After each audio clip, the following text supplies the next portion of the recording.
and bring forth the new age of the gods. You were once a great warrior, an immortal Renari. Hey everyone, welcome back to the channel.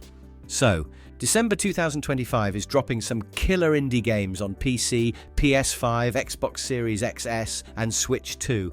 A perfect way to wrap the year with fresh vibes. These little gems pack big punches, from wild ideas to stories that hit deep. All made by devs pouring their hearts out. You know that feeling when a game just clicks? That's what is coming. Stay tuned. And let's dive together into the top 8 games that you got to check out this month. Also, let me know in the comments which game you liked the most from this list. Let's get started. I cannot sleep. I cannot sleep. I must not sleep.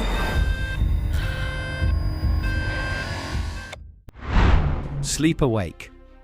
Sleep Awake feels like the kind of horror game you don't play at night, and then absolutely still play at night anyway. It's a first-person psychedelic horror set in the last surviving city on an Earth wrecked by a force called the Hush, which literally erases anyone who falls asleep.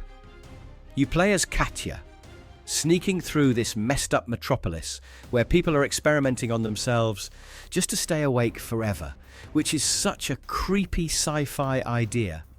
The big hook for me is how it mixes stealth, chases and puzzle solving with reality constantly bending around you, backed by audio work from Robin Fink of 9 Inch Nails, so you just know the soundscape is going to be nasty in the best way. This is one of those games that doesn't just want to jump scare you, it wants to make you feel like sleep itself is the enemy.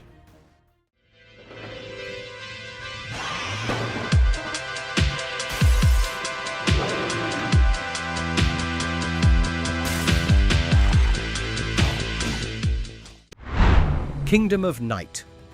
This game looks like someone mashed an 80s satanic horror VHS, an action RPG, and a coming-of-age story into one late-night game session. You're John, stuck in an alternate 1987 desert town as a satanic cult opens the door for an ancient evil, and you basically have until sunrise to stop it. The tone hits that Stranger Things style nostalgia, but the gameplay is what grabs me. An isometric ARPG where you choose from multiple classes, build out skill trees, and explore the whole town in whatever order you want, hunting down demon generals in their lairs.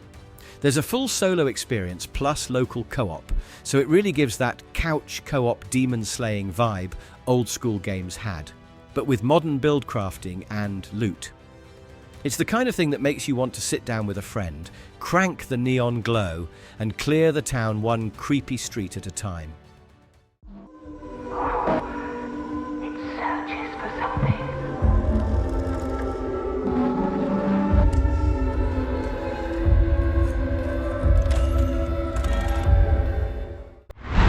Routine.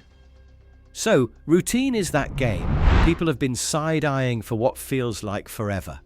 And now it's finally landing as a proper sci-fi horror trip on an 80s-style lunar base. The whole pitch is super retro future gone wrong. Chunky tech, lo-fi sounds, CRT vibes, and then you're stuck creeping through abandoned corridors trying not to die to whatever is stalking you in the dark. What hits hardest is how minimalist it goes with UI and immersion. You can look down and see your full body, you're relying on tactile tools instead of overblown HUD spam, and every noise feels like it matters. It leans into that you're not a badass, you're prey feeling that Amnesia kicked off years back, but in space with robots and things you really don't want to meet in tight hallways. Dropping day one on Game Pass makes it one of those fine, let's scare ourselves tonight, no-brainer installs. Ragnarok decimated these lands. The gods were lost, and forces of corruption now fill the voids left behind. Cloudheim. It just screams co-op chaos with your squad in the best way. The setup is that Ragnarok shattered the world. And now the gods basically toss you and your friends onto a giant flying turtle base called Odin's Shell to rebuild things by smashing everything first. It's a 1 to 4 player action RPG with physics-based combat and crafting, which means the fun isn't just in stats, it's in doing dumb, creative stuff like knocking pillars onto enemies, lassoing mobs into tornadoes, or kicking explosive barrels into crowds while everyone yells in voice chat. On top of that, you're literally running a fantasy shop in the sky, crafting weapons and gear visually instead of sitting in boring menus, then selling or using them to push deeper into islands and shifting dungeons. It gives old-school co-op ARPG vibes, but with this cartoony, breakable world that looks perfect for clips, fails, and those "remember when we wiped the whole room with one barrel" moments.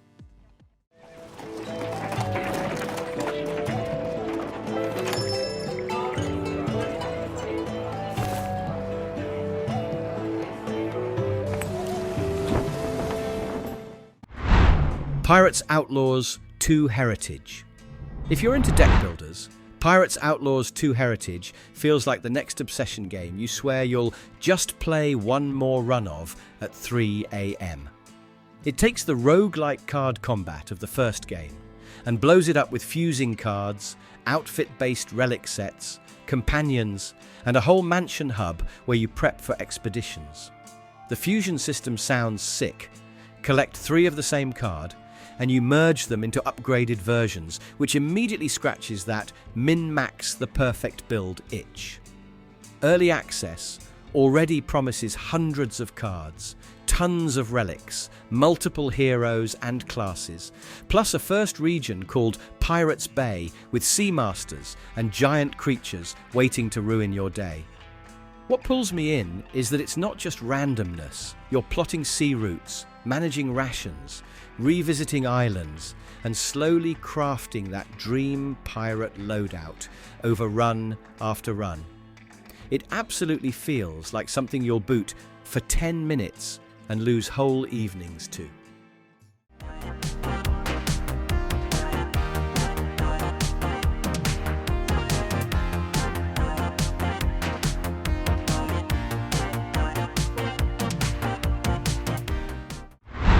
Skate Story.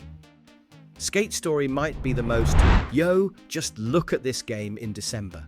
You're literally a glass demon in the underworld, skating through surreal, neon-smoked landscapes because the devil handed you a board and told you to skate to the moon and swallow it to earn your freedom.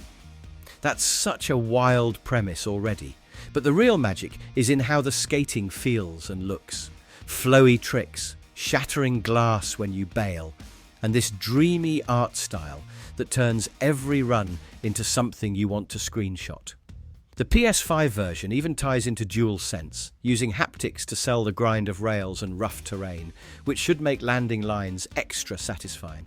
It's not just another skate sim, it's more like an artsy, emotional journey where your combos and movement become part of the storytelling, and that's exactly the kind of twist the genre needed.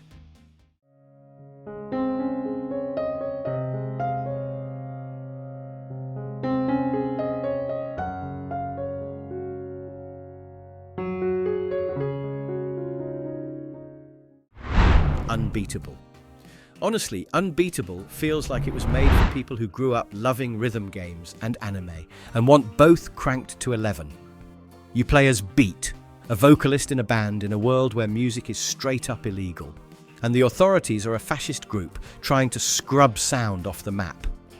The whole music is outlawed, so you do musical crimes pitch instantly sells it. Shows, practice sessions and confrontations all turn into stylish 2-button rhythm sequences that look incredibly clean but demand real timing on higher difficulties. The art is hand-drawn and anime-inspired, with big, expressive character moments and full-on concert energy, backed by a full album of original tracks that basically drive the story. It even got delayed from November to December just to fix a rare progression blocking bug, which honestly makes it feel like the devs actually respect the experience. This is the kind of game you play with headphones on, volume way too high.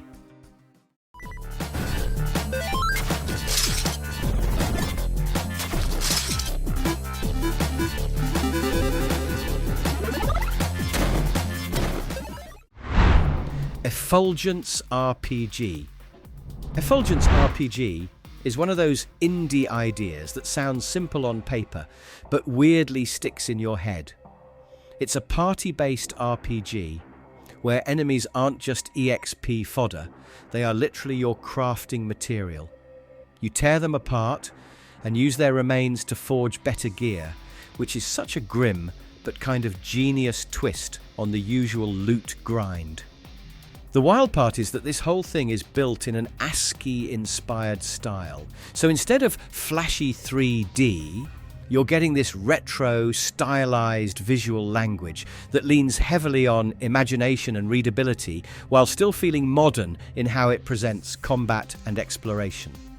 Early access is expected to be pretty short, content-wise at first, but dense, giving you a tight loop of fighting, dismantling and upgrading while the dev builds it out.